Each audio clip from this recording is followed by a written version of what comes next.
పవన్ కళ్యాణ్ అనేది ఒక package star. Amit Shah దగ్గరికి ప్యాకేజ్ కోసం పోయిండేమో.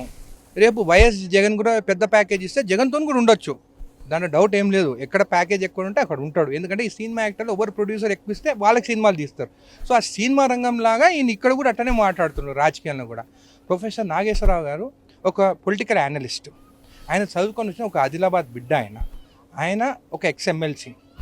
ఆయన గురించి తప్పుడు మాటలు మాట్లాడితే ఎవరు ఊరుకుంటారండి తెలంగాణలో? ఆయన అరెస్ట్ చేపిస్తారా?